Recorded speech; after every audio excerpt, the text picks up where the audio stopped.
Hello everyone, welcome back to the channel. तो this is the mock 3 of accountancy.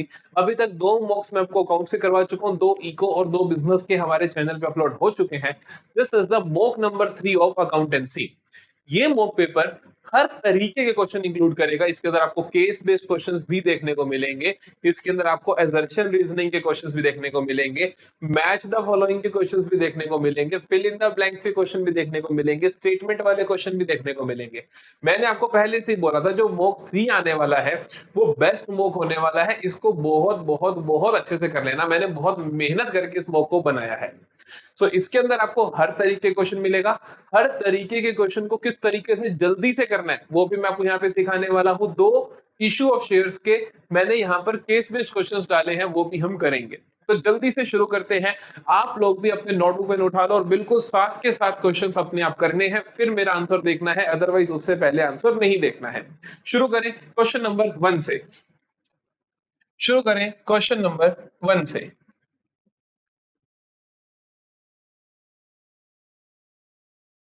Pen select कर लेते हैं। तो जल्दी से देखते हैं पहला क्वेश्चन क्या है। कहते हैं when is the P and L appropriation account prepared. कहते हैं P and L appropriation account कब बनाया जाता है। When there is an audit to be done.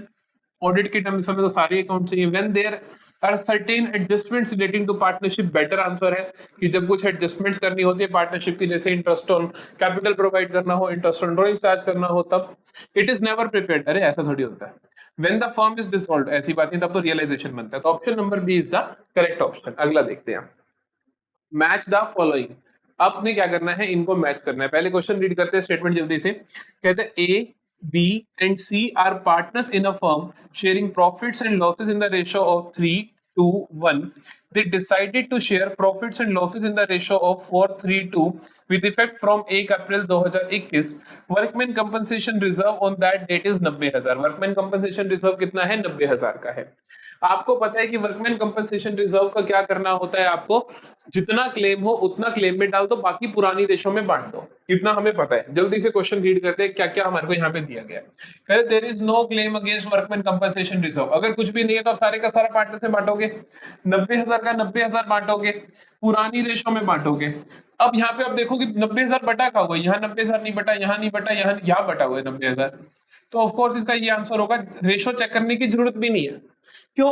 क्योंकि 90,000 सिर्फ यहीं पे बटा, बाकी सबका टोटल 90,000 ही नहीं है। तो सॉर्टेड है। ए का आएगा 3, ए का आएगा 3। ये हो सकता है, ये हो सकता है, ये नहीं हो सकता, ये नहीं हो सकता। बी को चेक करने का कोई फायदा नहीं, तो सी को चेक करो। सी क्या है? कहता है claim for workman compensation is estimated at 84,000। Claim कितना है वर्कमैन कंपनसेशन का, 84,000।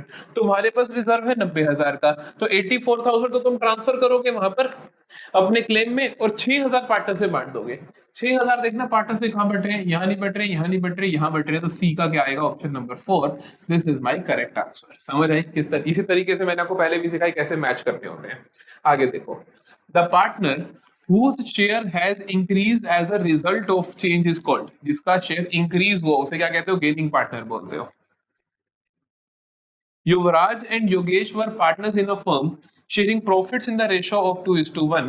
They admitted Yogita as a new partner for 1/5 share in future profits. Capital of Yuvraj and Yogesh were 4.5 lakh and 1.5 lakh respectively. Yogita brought 2.5 lakh as her capital.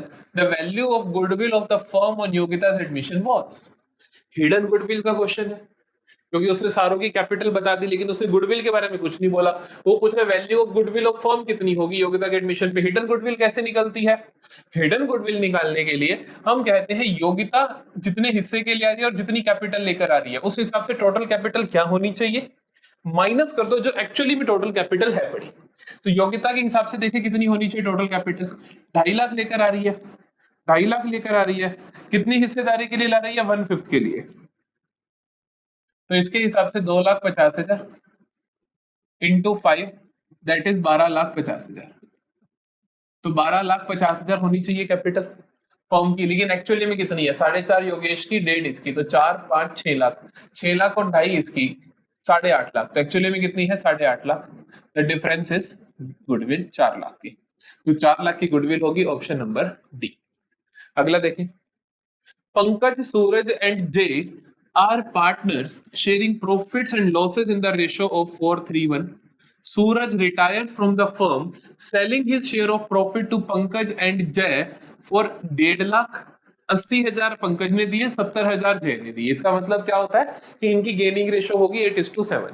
What is the new profit sharing ratio between the remaining partners? कोई दिक्कत नहीं है.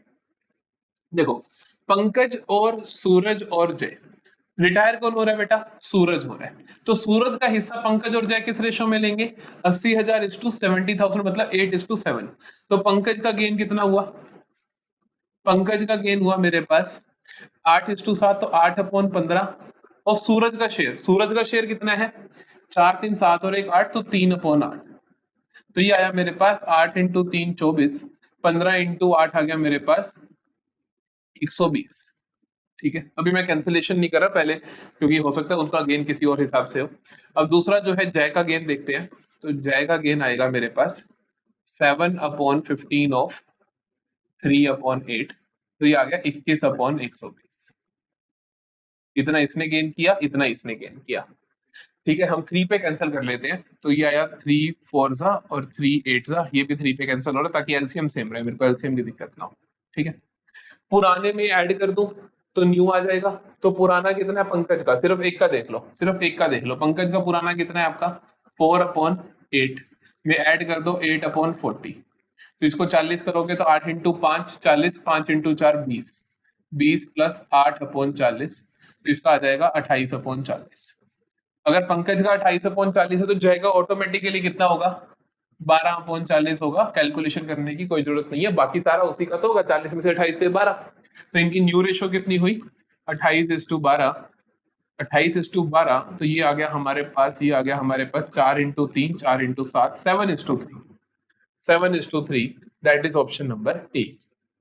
ये भी अच्छा है, हम ना निकालते, हमने गलत ही निकाला. जय के निकालने की जरूरत ही नहीं है, सिर्फ आप पी का देखो, पी का नया निकाल लो ऑटोमेटिकली, बाकी बचा जय का ही होगा. अगला देखें. On 8 April 2023, A, B and C were partners sharing profits and losses in the ratio of 5:3:2. Okay. On this date, B retire होता है and the new profit sharing ratio of A and C will be 3:2. Gaining ratio will be. क्या हुआ? कहते हैं इस date पे, on this date B retire हो गया. The new profit sharing ratio A और C की 3:2, तो गेनिंग रेशो बतानी है. तो हमें गेनिंग रेशो बतानी है. हम देख लेते हैं ए का गेन कितना है, सी का गेन कितना है. बहुत सिंपल है. ए का देखें, ए के नए में से पुराना माइनस कर दो. नया कितना है? 3/5 माइनस कर दो. ए का पहले कितना था? A B C were partner 5 3 2, तो 5/10 था. एलसीएम लिया 10, तो 2 × 3 6 -5 1/10. जल्दी से सी का गेन देख लो. सी का नया है 2/5, पहले था बेचारे का 2/10, तो ये आ गया जी 10. 2 × 2 हो जाएगा 4 -2, दैट इज 2/10. तो गेनिंग रेशियो आ गई ए और सी की. गेनिंग रेशियो आ गई 1:2. 1:2. ये देख लेना क्वेश्चन क्या पूछ रहा है. कई बार क्वेश्चन ऐसे पूछ रहे थे, gaining ratio of C and A. C and A पूछा तो ये रेशियो हो जाएगी 2:1, क्योंकि फिर सी का पहले लिखोगे. अगला देखते हैं. अमन, आधार एंड अविनाश, ये प्रीवियस ईयर क्वेश्चन है, 2023 में आया था. वर partners sharing profits and losses in the ratio of 3:1. Avinash retired from the firm on 1 July 2022. On the date of Avinash के रिटायरमेंट पे, the balance sheet showed a debit balance of 1,20,000 in P&L account. For calculating the amount payable to Avinash, this balance will be transferred. Negative balance है, तो जितने भी ऐसे balances होते हैं क्या करते थे? पार्टनर्स में डिस्ट्रीब्यूट कर देते हैं. अगर नेगेटिव है तो आप क्या करते हो? बेसिकली राइट ऑफ कर देते हो. तो क्या होगा? सभी ओल्ड पार्टनर्स के कैपिटल में डेबिट होगा. टू द क्रेडिट साइड गलत है. To the debit side of capital account of Aman and Aadhar, नहीं, सभी में. टू क्रेडिट साइड गलत है. To the debit side of capital account of Aman, Aadhar and Avinash in old PSR, बिल्कुल ठीक है. तो सभी पार्टनर्स की पुरानी रेशो में ये डेबिट हो जाएगा. 8th क्वेश्चन देखते हैं, असर्शन रीजनिंग क्वेश्चन. भर के आएंगे असर्शन रीजनिंग, क्योंकि ये मॉक ही इस तरीके से मैंने डिजाइन किया है. असर्शन और रीजनिंग को करने का बहुत सिंपल सा तरीका है. सबसे पहले तो आप स्टेटमेंट्स को ट्रू फॉल्स डिफाइन करो. Retirement of a partner is legal when done at will and with the consent of partners. ठीक है, कहते हैं कि अगर किसी ने अपनी मर्जी से नोटिस डाला, मतलब विल पे करा एंड बाकी सबने कंसेंट दे दिया, तो ठीक है, फिर आप रिटायरमेंट हो सकती है। अगला देखो क्या कहता है, दिस इज ट्रू, ये पता होना चाहिए। According to section 32(1) of Indian Partnership Act 1932, a partner may retire from the firm with the consent of all the partners or at his will by giving written notice to all the other partners of his intention to retire। ये भी बिल्कुल ठीक लिखा हुआ है। अब ये नहीं फर्क पड़ता कि आप सोचोगे इस सेक्शन में क्या पता सर कुछ और लिखा होता है, क्वेश्चन पागल नहीं है। आपसे पेपर पूछने वाले पागल लोग नहीं बैठे हैं कि वो ऐसा करते हैं आपको कहे कि जी सेक्शन याद करो, सेक्शन नहीं याद करने। तो कुल मिला के ये बात ठीक लिखी है कि नहीं, आप ये समझो, ये बात बिल्कुल ठीक लिखी है, ये भी ट्रू है। क्या पहली और दूसरी इसका रीजन है? अब देखो आप क्या करा करो, इनके पीछे बिकॉज लगा के देख लिया करो कि this can be done because ये रीजन है। सही है ना, यही तो है कि इस तरीके से रिटायर हो सकता है because there is a provision in section, और जो प्रोविजन इसी के बारे में बात कर रहा है। तो एजर्शन सही, रीजनिंग सही, reason is true explanation of assertion. Both A and R true and R is correct explanation of A. फिर से आ गया मैच लिस्ट 1 विद लिस्ट 2, करें जी। कहते हैं retiring partners share of goodwill. जो रिटायरिंग पार्टनर का शेयर ऑफ गुडविल होता है उसको क्या करते हो? जो शेयर ऑफ गुडविल होता है वो गेनिंग रेशो में जाता है। गेनिंग रेशो में बाकी पार्टनर्स डेबिट होते हैं और रिटायरिंग को मिलता है। तो ए का तो आएगा 2, ए का आएगा 2, ए का आएगा 2, तू नहीं होगा, तू नहीं होगा। बी का भी चेक कर लेते हैं, उससे आंसर मिल जाएगा। बी क्या है? Revaluation account profit. Revaluation account profit क्या करते हो आप? पुराने पार्टनर्स की पुरानी रेशो में क्रेडिट कर देते हो। ओल्ड प्रॉफिट शेयरिंग रेशो, बिल्कुल सर बिल्कुल। तो बी का आएगा 1, तो ए का 2, बी का 1, दैट्स इट। सी का चेक करना है तो कर लो, सी का 4 होगा। देखो admission of new partner sacrificing ratio आती है। डी का 3 अनरिकॉर्डेड लायबिलिटी रिवैल्यूएशन की डेबिट में जाती है, बिल्कुल ठीक है। तो ये भी हो गया हमारा क्वेश्चन नंबर 9। 10th देखते हैं। 10th का 1 ये रहा, 0 ये रहा। क्वेश्चन ये सही से ये क्या कहते हैं, which of the following is not the mode of dissolution of firm. कहते हैं इनमें से कौन सा mode of dissolution of firm नहीं है? नहीं है। On happening of an event, हाँ जी डिसॉल्व होता है। डिसोल्यूशन बाय कोर्ट होता है। रिटायरमेंट नहीं, रिटायरमेंट से फर्म डिसॉल्व नहीं होती। पार्टनरशिप डिसॉल्व हो जाती है, फर्म नहीं डिसॉल्व होती। पार्टनरशिप डिसॉल्व होने का मतलब एग्रीमेंट खत्म हो जाता है, फर्म डिसॉल्व होने का मतलब होता है बिजनेस बंद हो जाता है। लेकिन बिजनेस बंद नहीं होता अगर रिटायरमेंट हो, तो बाय म्यूचुअल एग्रीमेंट कर सकते हो आप। ठीक है, 11th क्वेश्चन देखते हैं।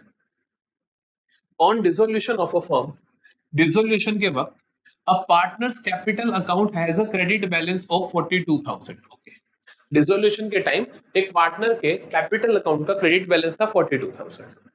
His share of profit in realisation account is 9,000। ठीक है, इसको ये भी मिलेगा। He has paid firm's realization expenses of 3,000। He will finally get a payment of। अब कॉमन सेंस की बात है, 42,000 उसके खाते में पहले था, 9,000 उसको रियलाइजेशन मिल गया, 3,000 उसने फर्म का खर्चा करा तो वो भी तो उसी को मिलेगा ना, 3,000 ये भी मिलेगा। 42 और 9 51 और 3 54,000। तो 54,000 रुपीज क्या होंगे इसको मिलने वाले हैं। अगला देखते हैं। At the time of dissolution of a firm, firm's total assets were 5 lakh, creditors were 1 lakh, realisation expenses amounting to rupees 10,000, assets realized 20% more than the book value and creditors were paid 5% less, gain or loss on realization। मैंने आपको जो concept video करवाई थी वहां पे सिखाया था कि रियलाइजेशन अकाउंट का कभी भी गेन लॉस पूछ ले तो क्या करना है, क्या पूरे का पूरा फॉर्मेट बनाना है, रियलाइजेशन अकाउंट बना के आ जाना है? कोई जरूरत नहीं है। आप सिर्फ और सिर्फ हर चीज का देख लो फायदा और नुकसान हो रहा है। जैसे कि उसने कहा 10,000 के रियलाइजेशन खर्चे देने पड़े, नुकसान की बात है, माइनस में लिख दिया। Assets realise 20% more than the book value. 5 lakh वाली एसेट 20% ज्यादा पे बेच दी, मतलब 1 लाख फालतू बेच दी, 1 लाख का गेन हो गया, फायदे की बात। समझ गए? अगला देखो, कहते क्रेडिटर्स वर पेड 5% लेस, फायदा हुआ नुकसान हुआ? 5% कम पे देना पड़ा तो फायदा हुआ। कितना फायदा हुआ? 5% ऑफ 1 लाख 5,000 का। बस 1,05,000 माइनस 10,000 95,000, तो 95,000 प्लस का बैलेंस मतलब गेन होगा। बस आपको ये दिखाना है, आपको और कुछ नहीं निकाल के देखना, आपको कोई रियलाइजेशन अकाउंट बनाने की जरूरत नहीं है, क्योंकि वहां पर भी इसी तरीके से आंसर आना है, अलग नहीं आएगा, सेम आंसर आएगा। तो 95,000 का गेन हुआ है। बिल्कुल ऑप्शन नंबर बी भी यही बोल रहा है हमारे को, गेन ऑफ 95,000। अगला देखते हैं, assertion reason, assertion reason, assertion reason. मजा आएगा। करना क्या है, ट्रू फॉल्स मार्क करना स्टेटमेंट्स को, फिर देखेंगे कि सही है गलत क्या बोल रहा है। असर्शन क्या कहता है, Sonu and Monu who share profits and losses in the ratio of 2:3 are dissolving the firm, there is general reserve of 60,000 in the balance sheet. Okay, the accountant transferred 24,000 in Sonu's capital and 36,000 in Monu's capital account. General reserve जो होता है, general reserve का treatment हम यही करते हैं ना, partners capital में क्रेडिट कर दो पीएसआर में। क्या 60,000 को 2:3 में करा गया है? बिल्कुल, 5 हिस्से करोगे, 12,000 का एक हिस्सा, 12 इंटू 2 24, 12 इंटू 3 36। ये ठीक किया गया है, ये करेक्ट है, दिस स्टेटमेंट इज ट्रू। अगला देखें, रीजनिंग देखें। रीजनिंग में कहता है the undistributed profits and losses and reserves are always transferred to partners' capital accounts in their profit sharing ratio and not to the realisation account. बिल्कुल सही बात बोली है, यही ट्रीटमेंट होता है। अब देखो, बिल्कुल सही है, इसी की रीजनिंग है। क्योंकि ये ऐसा हमने क्यों करा, क्योंकि ऐसा करते होते हैं।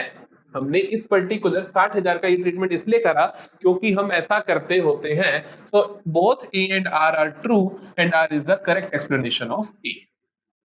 14th assertion, the bank account is debited when the money is received for debentures। बिल्कुल ठीक है, जब भी पैसा आएगा तो आप बैंक अकाउंट को डेबिट करोगे, कॉमन सेंस की बात है। This is true. Bank being a real account needs to be debited when something comes in. बिल्कुल, रियल अकाउंट ये तो कहता है debit what comes in, credit what goes out. Bank आ रहा है तो आप उसको डेबिट कर दो, ये भी बिल्कुल ठीक है। इसी रूल के हिसाब से आप ये काम करते हो। This is true, this is true. And पहली चीज का रीजन यही है कि हम डेबिट इसीलिए कर रहे हैं क्योंकि बैंक में पैसा आ रहा है। तो both A and R are true and R is correct explanation of A. अगला देखिए, debenture holders. Debenture holders are the creditors of a company carrying a fix rate of interest. बिल्कुल सही बात है, ऐसा ही होता है, वो क्रेडिटर्स होते हैं जो कैरी करते हैं एक fix rate of interest. Debentures are short term loan taken by the from the public. गलत है सर, लॉन्ग टर्म होता है। Debentures are long term loan, so short term गलत हुआ, तो दिस इज फॉल्स। हम कहेंगे assertion is true, reason is false. A is true, R is false, option number C होगा। ठीक है जी, अगला करें। Which of the following statements is incorrect with respect to debentures? कौन सी स्टेटमेंट गलत है अगर डिबेंचर्स के रिस्पेक्ट में देखी जाए तो? Debentures can be reissued, can be issued as a collateral security. सही बात है, कर सकते हो, एज अ कोलेटरल कर सकते हो।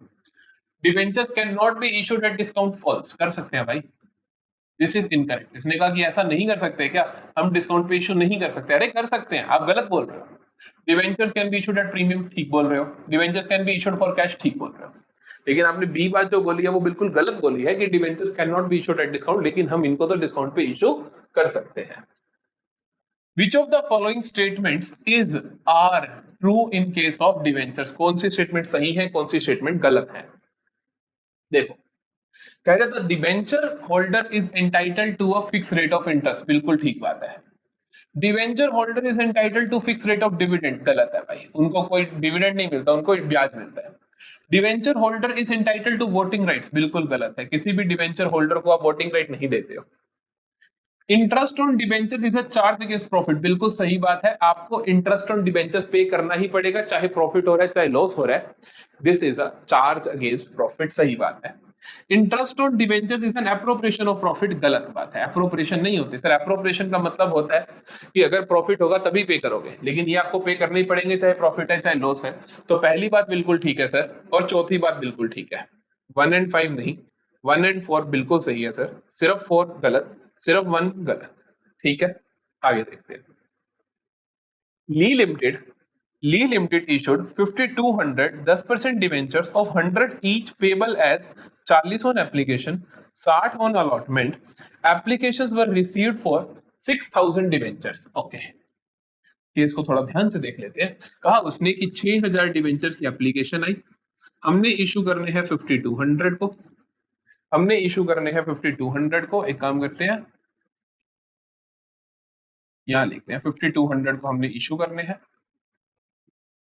40 ऑन एप्लीकेशन, 60 ऑन अलॉटमेंट। तो एप्लीकेशन पे कितने हैं मेरे पास 40, अलॉटमेंट पे कितना है मेरे पास 60। जल्दी जल्दी इंफॉर्मेशन रीड करते हैं। Applications for 500 debentures were sent a letter of regret and money was returned. The allotment was made proportionately to the remaining applicants. क्या कहता है कि हमने क्या करा, 500 लोगों को तो लेटर ऑफ रिग्रेट भेज दिया, नील दे दिया, बाकी जो बचे, बाकी कितने बचे, 5500 बचे, इनको हमने क्या करा, प्रो राटा अलॉट कर दिया।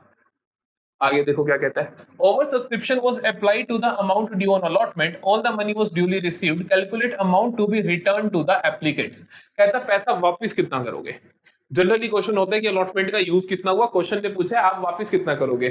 सर जो 500 को नील अलॉटमेंट किया आप इनका पैसा वापस करोगे, कितना है 500 इंटू 40, 20,000।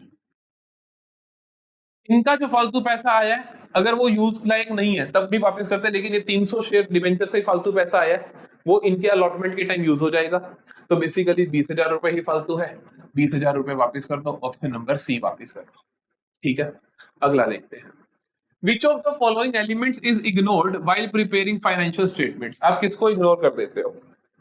क्वालिटी ऑफ लेबर को इग्नोर करते हो, हाँ जी। क्वालिटी ऑफ मैनेजमेंट को इग्नोर करते हो, हाँ जी। पब्लिक रिलेशन को इग्नोर करते हो, हाँ जी। ऑल ऑफ दिस आप ऐसी जितने भी क्वालिटेटिव मेजर्स हैं सबको इग्नोर कर देते हो। अगला देखते हैं। Match group 1 with group 2 and select the correct answer using the codes given below the list। चलो मैच द फॉलोइंग का क्वेश्चन आ गया। क्या कहते हैं, इन्वेस्टर्स, सर आपका क्या इंटरेस्ट है, suppliers and creditors, government, management, जिसका सबसे आसान लगता है पहले वो कर लो। गवर्नमेंट का आसान दिख रहा है मेरे को क्योंकि गवर्नमेंट का टेक्स्ट बुक का काम होगा। Interested in regulate the activities of company and to set suitable taxation policy, पहला ही मिल गया बाई चांस, तो मतलब सी का 1 आएगा, सी का 1 आएगा। आप नहीं हो सकते, आप नहीं हो सकते, आप हो सकते हो सी का 1, आप हो सकते हो सी का 1। और देखें, और जिसका मर्जी देख लो आप, क्योंकि सबके अलग अलग ऑप्शन है। तो देख लो बी का देखते हैं, suppliers and creditors. Suppliers and creditors का मोटिव होगा interested to get better returns in terms of dividend and interest on their investment. ये इन्वेस्टर का होगा कि इन्वेस्टर को सही रिटर्न मिल जाए। तो ठीक है, ए का बी जल्दी करो, ए का बी जल्दी करो, ये हो गया। स्टिल कंफ्यूज हो तो एक आधा चेक कर लो, बी का 3 देखें, बी का 3 देखें, बी का 3 interested to know the regarding repayment of their dues, बिल्कुल सप्लायर ये ऐसा जानना चाहेंगे, तो लास्ट वाला ठीक हो गई होगा, कोई प्रॉब्लम नहीं है, ऑप्शन नंबर डी। अगला देखते हैं। while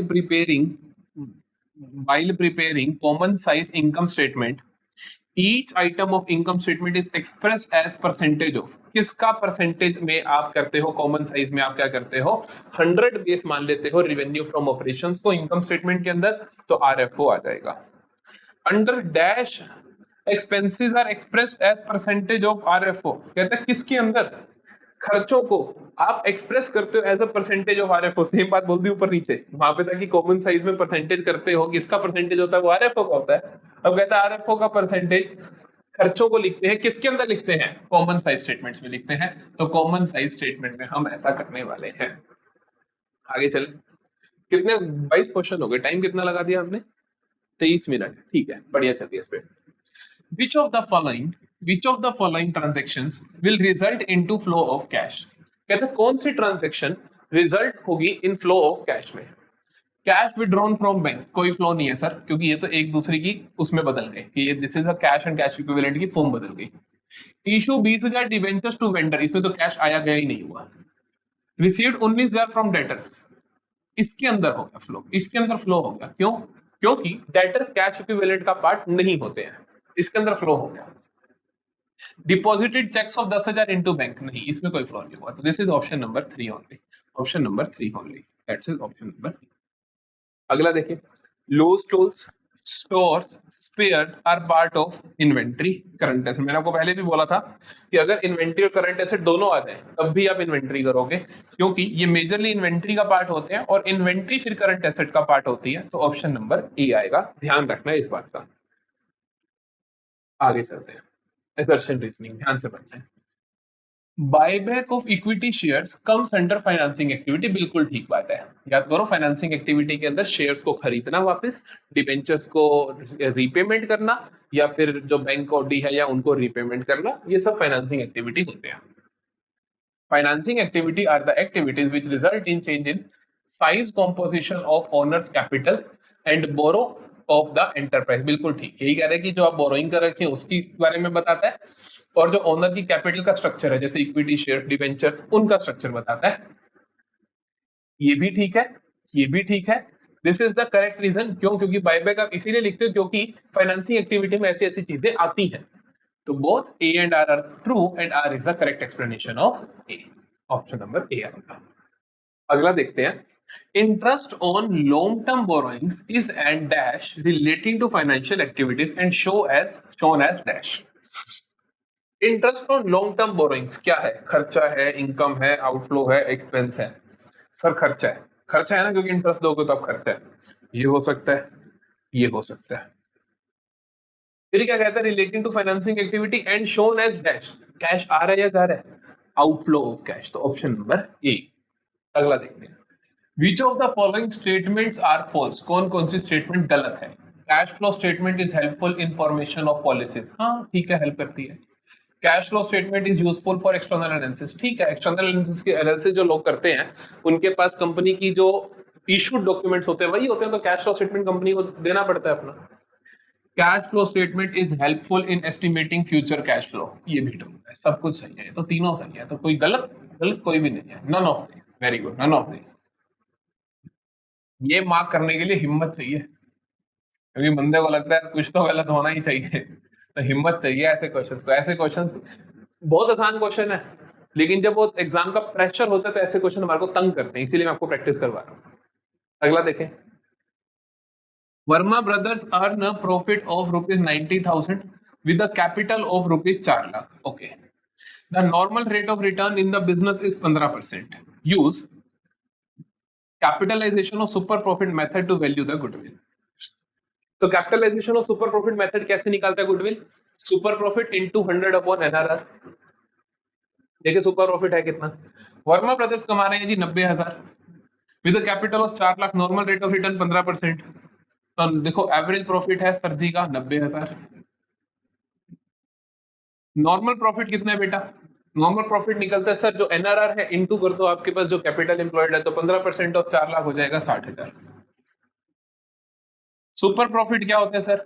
इनका डिफरेंस होता है, 90 में से 60 गया तो कितना आया आपके पास? 30,000 आ गया। 90 में से 60 गया तो कितना आ गया आपके पास? 30,000 आ गया। कैपिटलाइजेशन मेथड से कैसे निकलेगा? इनटू 100 अपॉन एनआरआर, तो 15 इंटू 2 2,000, 2,000 इंटू 100 2 लाख, तो 2 लाख रुपए आ जाएगी आपके पास गुडविल। अगला देखते हैं।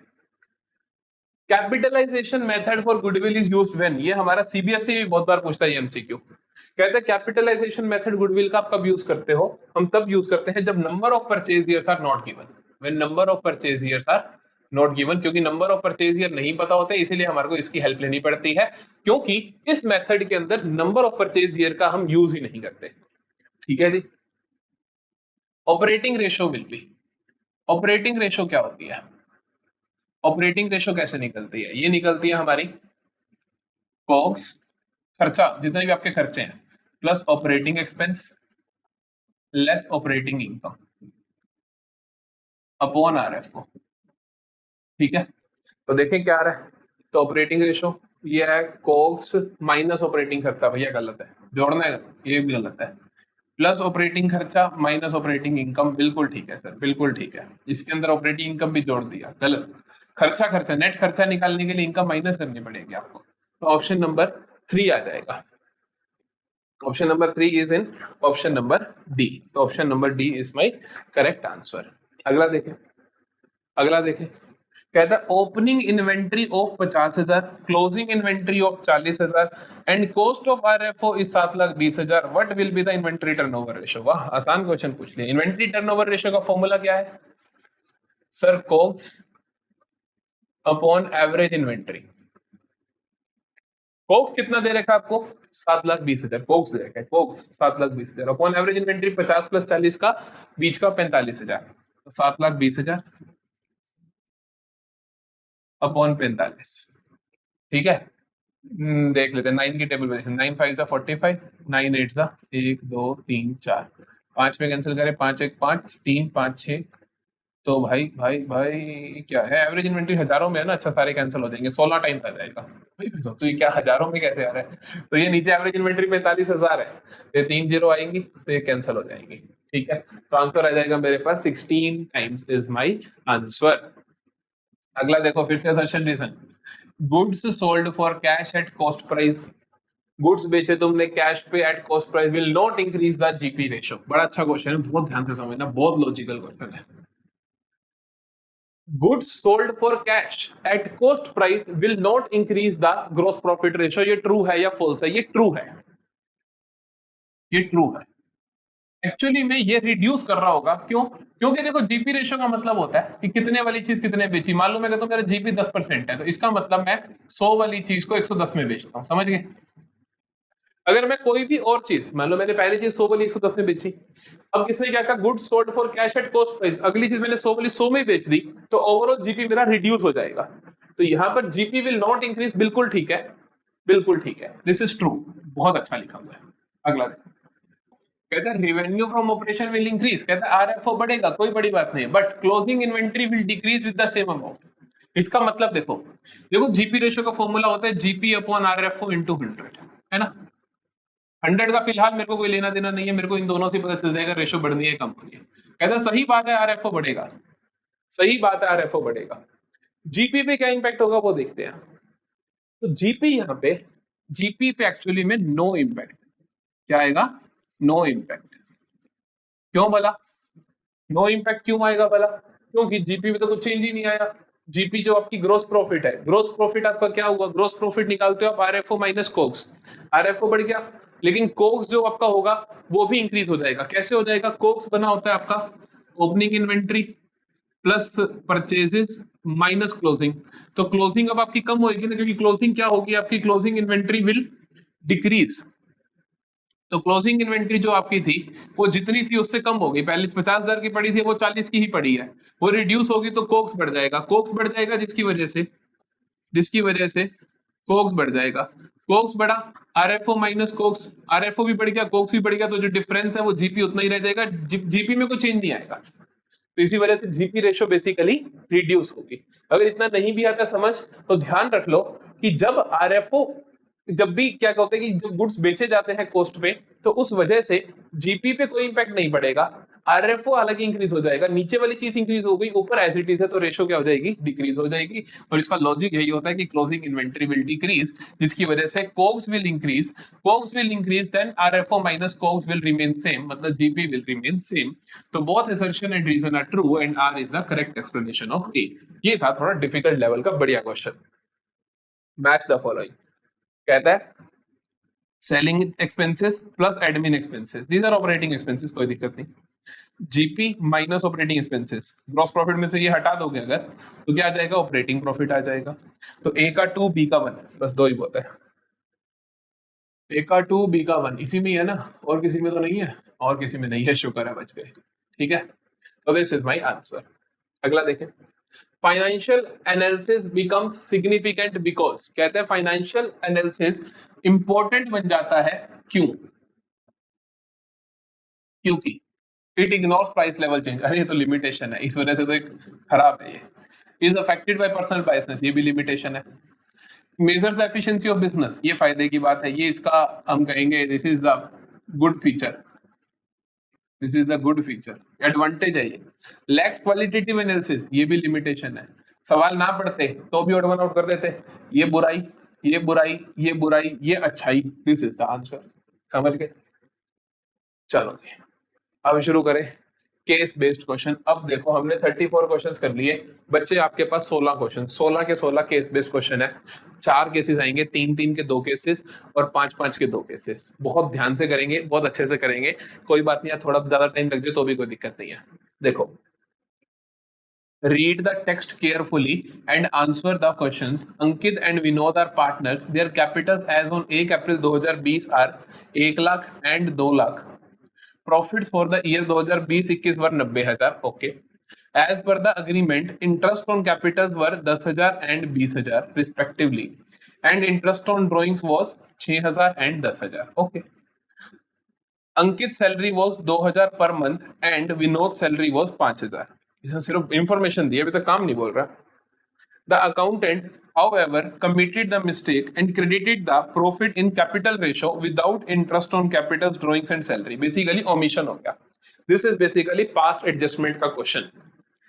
वैसे डिलीटेड क्वेश्चन में आता है, लेकिन मैंने क्वेश्चन इसलिए डाला है क्योंकि अगर आप इसके क्वेश्चंस पढ़ के देखोगे तो कुछ भी पास्ट एडजस्टमेंट से डायरेक्टली रिलेटेड नहीं है। पढ़ के देखते हैं। With what amount was Vinod account credited with initially? कहता है इनिशियली अकाउंटेंट ने जो गलती से इसको क्रेडिट करा वो कितना करा। क्वेश्चन में बोला ना कि अकाउंटेंट ने गलती क्या करी, सारे का सारा अमाउंट क्रेडिट कर दिया कैपिटल रेशो में। तो कहते हैं विनोद को कितना करा होगा, बता देते हैं। टोटल प्रॉफिट देखो कितने हैं। तो टोटल प्रॉफिट कहाँ बता रखे हैं? टोटल प्रॉफिट बता रखे हैं, प्रॉफिट फॉर द ईयर वर 90,000। तो उसमें 90,000 कैसे बांट दिए होंगे? कैपिटल रेशो में बांट दिए होंगे। कैपिटल रेशो कितनी है? कैपिटल 1 लाख और 2 लाख, तो मतलब 1:2 में बांट दिए होंगे। तो क्या कर दिए होंगे? 1:2 में बांट दिए होंगे। तो 90,000 1:2 में बांटे तो 3 हिस्से कर दो इसके। 30,000 का एक, 30,000 इसको दिया, 60,000 इसको दिया। तो 30,000 इसको दिया, 60,000 इसको दिया। ठीक है भाई। विनोद कौन सा पार्टनर है? 1 लाख वाला है क्या? अंकित एंड विनोद 2 लाख वाला है, तो विनोद को मिला 60,000। Option number C 60,000।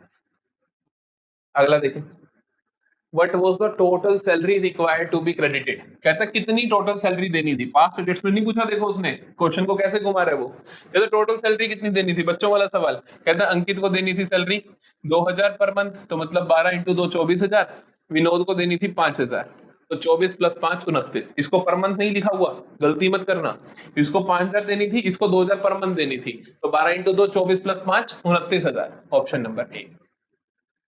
What was the interest rate of capital? कहता है कि कैपिटल्स का इंटरेस्ट रेट क्या है। देखें उसने हमें बता रखा है कि आपको ना interest on Capitals were 10,000 and 20,000। Interest on Capitals were 10,000 and 20,000। Interest कितना है जी कैपिटल पे? 10,000 और 20,000 का। कैपिटल्स कितनी है? 1 लाख और 2 लाख, तो मतलब 10% इंटरेस्ट हुआ। इसका भी 10, इसका भी 10, तो 10% इंटरेस्ट रेट लिखो। कुछ भी पास एडजस्टमेंट करवाई मैंने आपको नहीं करवाई, लेकिन क्वेश्चन बन गया। क्वेश्चन इस तरीके से बन जाते हैं। अगला क्वेश्चन देखते हैं। Read the text carefully and answer the questions. Nisha and Sonali are partner since 10 साल। They are involved in manufacturing of mobile phones. 80% of the profit is shared by Nisha and remaining is 20% by Sonali. तो basically अभी तक मेरे को कुछ खास information नहीं मिली, सिर्फ इतना पता चला है कि एक निशा है, एक सोनाली है। 8:2 इनकी प्रॉफिट शेयरिंग रेशो है, जिसको मैं बोल सकता हूँ 4:1। ठीक है जी। अब मेरे को वापस से दोबारा वो टेक्स्ट पढ़ने की कोई जरूरत नहीं है। They admit a new partner Moni for 1/3 share in profits. Following entries were passed at the time of admission of Moni. 1/3 के लिए आ जाती है मोनी। क्या एंट्रीज पास की गई? Cash to Moni's capital to premium for goodwill. Cash to Moni's capital to premium for goodwill 3.5 lakh, 3 lakh, 1 lakh है। ये क्या कर दिया इसने? प्रीमियम फॉर गुडविल 1 लाख, तो ये 3.5 की जगह 4 लाख आएगा, ये गलती से लिख दिया। ठीक है। अगला देखो, कहता है premium for goodwill 1 lakh. Sonali's capital debit 40,000 to Nisha's capital 1,40,000। ये है क्वेश्चन जबरदस्त। यहां पे आपको ये समझना पड़ेगा कि सोनाली ने क्या करा है, यहाँ पर बेसिकली गेन करा है। हालांकि नया पार्टनर आता है तो जनरली हम देखते हैं पुराने पार्टनर सेक्रीफाइस करते हैं, और सोनाली ने गेन करा है क्योंकि गुडविल की एडजस्टमेंट के लिए उसका कैपिटल डेबिट हो रहा है। निशा ने सेक्रीफाइस करा है क्योंकि क्रेडिट हो रहा है। प्रीमियम फॉर गुडविल 1 लाख आ रहा है। किसने कितना गेन करा, किसने कितना सेक्रीफाइस करा, ये हमें निकालना पड़ सकता है, लेकिन हम क्वेश्चन पढ़ेंगे पहले। पहला क्वेश्चन है total goodwill of the firm. नई पार्टनर मोनी 1/3 के लिए 1 लाख लेकर आ रही है, तो मतलब टोटल कितना हुआ? 3 × 1 लाख। तो टोटल गुडविल कितनी हो गई आपके पास? 3 लाख। समझ गए? Very simple. पहला क्वेश्चन कोई भी कर सकता है। सैक्रिफाइस गेन ऑफ पार्टनर्स आ गया। मेरे को क्वेश्चन देखते ही समझ आता था, आ गया था कि सोनाली ने गेन करा है, निशा ने सैक्रिफाइस करा है। तो मेरे को पता है सोनाली ने गेन, निशा ने सैक्रिफाइस, और जो नया पार्टनर आ रही है मोनी, उसने तो गेन ही करा। कॉमन सेंस है। मेरे को नहीं पता किसने कितना करा, क्या पता सिर्फ इतनी बात से मैं मार्क कर सकूं। देखें एक बार, सोनाली ने सैक्रिफाइस, गलत है sir. Gain of Sonali and Nisha, Nisha ने तो सैक्रिफाइस करा है, गलत है। Sacrifice of Sonali and Nisha, Sonali ने सैक्रिफाइस ही नहीं करा, सोनाली ने तो गेन करा, ये भी नहीं हो सकता। सोनाली का गेन, निशा का सैक्रिफाइस, सोनाली का गेन, निशा का सैक्रिफाइस, बिल्कुल ठीक है, सॉर्टेड है। न्यू प्रॉफिट शेयरिंग रेशियो, मैंने कुछ नहीं करा, मेरे को पता चल गया गेन सैक्रिफाइस क्या, न्यू प्रॉफिट शेयरिंग रेशियो उसकी हेल्प से निकाल लेते हैं, नहीं समझे, बहुत आसान है। अब सोनाली का गेन मेरे को पता है, देखो सोनाली का निकाले हम न्यू शेयर, सोनाली का नया कितना आएगा, ओल्ड कितना है उसका 1/5, गेन करा उसने 2/15, मेरे को क्वेश्चन नहीं बता दिया, तो ये 15 एलसीएम आया, 5 × 3, 3 + 2, 5/15, ठीक है। 5/15 का मतलब क्या होता है, 1/3। नया पार्टनर जो आ रहा है वो कितने के लिए आ रहा है, 1/3। सोनाली का नया हिस्सा कितना है, 1/3, तो ऑटोमेटिकली तीसरे पार्टनर का नया क्या होगा, 1/3, क्योंकि इसका 1/3, उसका 1/3, तो तीसरे पार्टनर को रिमेनिंग तो मिलेगा 1/3, तो तीनों का 1/1, तो answer is 1:1:1, option number D. Option number D is option number C. समझ आया कितनी जल्दी हमने क्वेश्चन कर लिया, अदरवाइज आप इसमें बहुत टाइम वेस्ट कर सकते थे कैलकुलेशंस करके, फिर नए रेशो निकाल के, बट हमने बहुत स्मार्टली प्ले करा, चीजों को समझा और जल्दी जल्दी मार्क कर दिया। अब रह गए मेरे पास आखिरी के 2 क्वेश्चन, जिसके अंदर दोनों के दोनों इशू ऑफ शेयर्स के बहुत अच्छे क्वेश्चन से देखना। Read the text carefully and answer the questions. Renu Limited was incorporated on 1 April 2020 with a nominal capital of 3 lakh divided into 6,000 equity shares of 50 each. ठीक है, 3 लाख की capital, 6,000 shares of 50 each. It purchased assets worth 1 lakh from Messrs LPs Limited. In consultation with the vendors, it issued 2,000 shares as fully paid up to vendors for purchase. तो अभी तक की कहानी से क्या साफ है, अभी तक की कहानी से साफ है कि इनके पास 6,000 शेयर्स थे एट द रेट 50 रुपए के, नॉमिनल कैपिटल है इनकी, जिसमें से इन्होंने 2,000 shares at the rate 50 vendors को दे दिए, है ना, ये बात हमने अभी समझी। 1 लाख रुपए के लिए 1 लाख रुपए के ही शेयर्स दिए गए हैं, ये अच्छी बात है। आगे देखें क्या कहते हैं। Also the company offer 2,000 shares, बाकी 2,000 और पब्लिक को इशू करती है ये। Subscription of a premium of 5 रुपए पर share, okay. Payable as 15 on application, 15 including premium on allotment, 10 on first call, 15 on final call, okay. हमें इंफॉर्मेशन लिखने की आदत है, हम लिख लेते हैं। हमें बोला गया 2,000 shares at the rate 50 + 5, application पे बोला गया है जी 15 रुपए, अलॉटमेंट पे बोला गया है जी कितना बोला गया, अलॉटमेंट पे भी 15 रुपए, इंक्लूडिंग प्रीमियम तो 10 + 5, फर्स्ट कॉल पे 10 रुपए, सेकेंड फाइनल कॉल पे 15 रुपए। आगे चले, application for received for 1950 shares, कोई बात नहीं, विच वर ड्यूली अलॉटेड, सबको अलॉट कर दिया, कोई बात नहीं। Till date final call has not yet been made, not made. 1950 share से, ये भी ध्यान रखना है। और क्या कहता है, फिर कहते हैं कि and all the shares have paid, फिर कहता है टिल फाइनल को not yet called, and all the share holders have paid except Raja who did not pay his first call on 200 share, तो 200 शेयर्स पे फर्स्ट कॉल नहीं आई है, ठीक है। Shares of Raja were forfeited, इनको आपने फॉरफिट कर दिया, इनको आपने रीइश्यू कर दिया 35 पर शेयर पेड अप पे, 200 को आपने क्या कर दिया, फॉरफिट भी कर दिया एंड री इशू कर दिया at the rate 35 paid up. उसने नहीं बोला fully paid up, 35 paid up का मतलब है कि जितने अभी तक आने चाहिए थे उसके हिसाब से 35 आ गए। अभी तक आने कितने चाहिए थे, सेकंड कॉल तो तुमने मांगी नहीं है, तो आने कितने चाहिए थे, 15, 10, 25 और 35, तो मतलब 35 वाला 35 में दे दिया। यहीं से समझ जाओ कि देयर इज नो डिस्काउंट। इसका मतलब क्या हुआ, 35 पेड अप का मतलब क्या है, जितने पैसे अभी तक तुमने मांगे हैं उसके हिसाब से 35 रुपए ही आए उतने के लिए, तो मतलब 15 तो भी मांगे ही नहीं, तो 35 के लिए 35 आया, हमने कोई डिस्काउंट नहीं दिया एट द टाइम ऑफ री issue.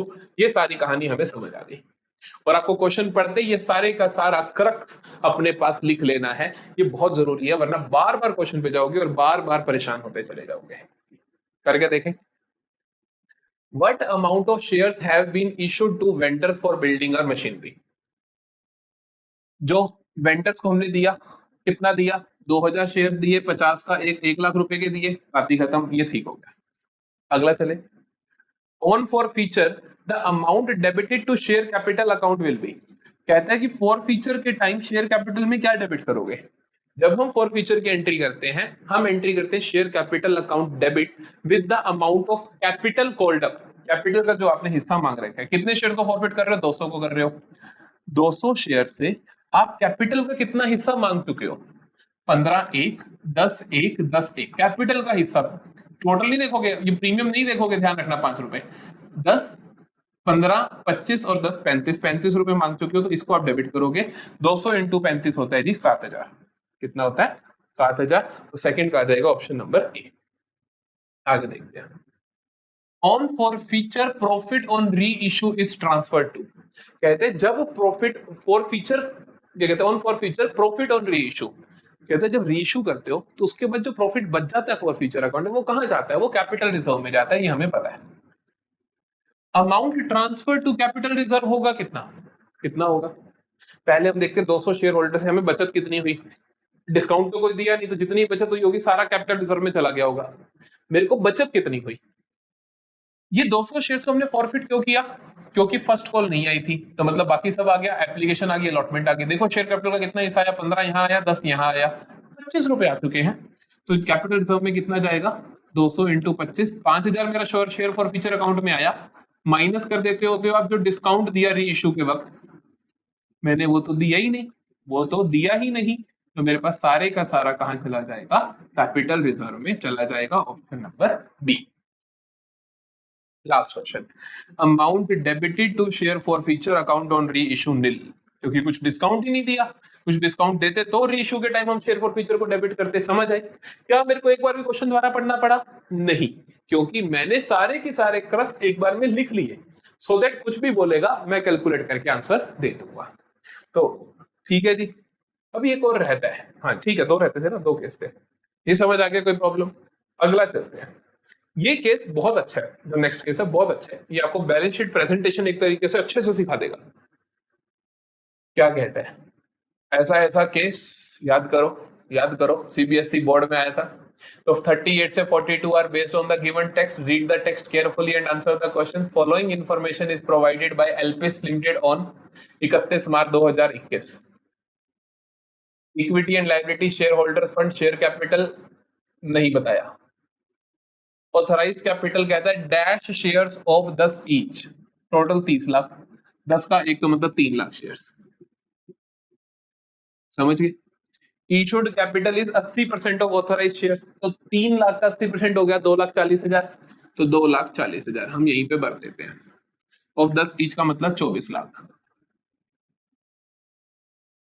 Subscribe and fully paid up में कहते हैं 1,98,000 इक्विटी शेयर्स ऑफ 10 ईच, तो मतलब 19,80,000। ठीक है। Subscribe but not fully paid up dash shares of 10 each, 20,000 के, तो मतलब 20,000 के शेयर 10 का एक, तो मतलब 2,000 शेयर थे जिन्होंने मेरे को फुल्ली पेड नहीं किया। लेस कॉल्स इन एरियर, यहाँ जितने भी शेयर लिखते हैं नॉट फुल्ली पेड अप में, मतलब ये सारे के सारे क्या होंगे, जिनका कुछ अरियर रहता है, तो ऑफ कोर्स यहाँ पर भी 2,000 शेयर है, 2 के 2,000 यहाँ जाएंगे, तो 2,000 शेयर इंटू 3 रुपए आया नहीं, तो 6,000 माइनस करोगे, क्योंकि जो पैसा नहीं आया, 20,000 मांगा, 6 नहीं आया, तो कितना बचा, 14,000। टोटल कितना आ गया, 19,80 प्लस 14, 19,94,000। क्वेश्चन ही हो गया, 19,94,000। बताओ कोई भी प्रॉब्लम, 19,94,000। दोबारा से देखोगे, देखोगे, देखो सबसे पहले उसने कहा 10 का एक शेयर है, 30 लाख के टोटल है, तो हमने कहा 3 लाख शेयर हुए। उसने कहा 80% ऑफ ऑथराइज्ड इशूड, तो हमने कहा 2,40,000 शेयर हो गए, 24 लाख के हो गए। सब्सक्राइब फुल्ली पेड अप, उसने बोला 1,98,000 शेयर 10 का एक, तो 19,80,000 हो गए। Subscribe but not fully paid up, उसने बोला कुछ शेयर 10 का एक, 20,000 के टोटल, तो 2,000 शेयर हो गए। माइनस कॉल्स इन एरियर, इन्हीं की कॉल्स इन एरियर होगी जिनका आपने यहाँ पे नाम लिखा, जिनका आपने यहाँ पर नाम लिखा, इन्हीं के एरियर होंगे, तो हमने कहा 2,000 इंटू 3, 6,000, तो माइनस करे 14,000, टोटल जो शो करना है वो अमाउंट ये आ गया। अब करे सारे क्वेश्चन, देखो पहला, number of shares by which company is registered, sir 3 lakh, sir 3 lakh. Issued share capital, फर्क है दोनों में, यहाँ पे नंबर ऑफ शेयर नहीं पूछा, उसमें नंबर ऑफ शेयर पूछा, तो number of share company registered 3 lakh share, उसने कहा शेयर कैपिटल कितनी है इशूड, नंबर ऑफ शेयर्स नहीं पूछे। बच्चा गलती करके ये मार्क करता है, गलत कर रहा है भाई तू, ये गलत कर रहा है, क्यों, क्योंकि उसने इशूड शेयर कैपिटल पूछी है, issued capital is 24 lakh, shares are 2,40,000, तो answer will be 24 lakh. Calculate amount and number of shares on which first and final call is not received. कहता है ऐसे अमाउंट और नंबर ऑफ शेयर बताओ जिसपे फर्स्ट और फाइनल कॉल रिसीव नहीं हुई। तो ये 2000 शेयर्स थे, 2000 इंटू 3 6000। हमें तो ये पता इन्हीं का पैसा नहीं आया, हमें क्या पता कौन सी कॉल है, उसने बता दिया, हमने कहा यही होगी। तो 2000 शेयर्स ये, और कितना नहीं आया, 6000 नहीं आया, बिल्कुल ठीक है। Calculate the amount of share capital to be shown in balance sheet, 19,94,000, 19,94,000, option number A. Last question, which capital is shown in balance sheet, subscribed capital. जो सब्सक्राइब्ड कैपिटल होती है वो मेरी जाती है बैलेंस शीट के अंदर। So mock number 3 is done, mock number 3 is done. तो फाइनली एक हफ्ते के सीरीज का एंड होता है यहाँ पर, जिसमें 3 मॉक्स हमने अकाउंटेंसी के करवाए, 2 इको के और 2 बिजनेस के। अगर आप लोग चाहते हो, अगर आप लोग प्यार देते हो इस वीडियो को और चाहते हो कि और भी मॉक्स लेकर आए, तो हम और भी मॉक्स लेकर आएंगे, लेकिन आपका मोटिवेशन और आपके एंड से वो जोर दिखना चाहिए, आपके एंड से वो मेहनत दिखनी चाहिए। हम और मॉक पेपर्स भी लेकर आ जाएंगे, तो जल्दी से कमेंट सेक्शन में बता दो अगर आपको और मॉक पेपर्स भी चाहिए तो। So that's it for the day. All the best। अब बिल्कुल नजदीक आ चुका है CUET और जोर शोर से तैयारी पे लग जाओ।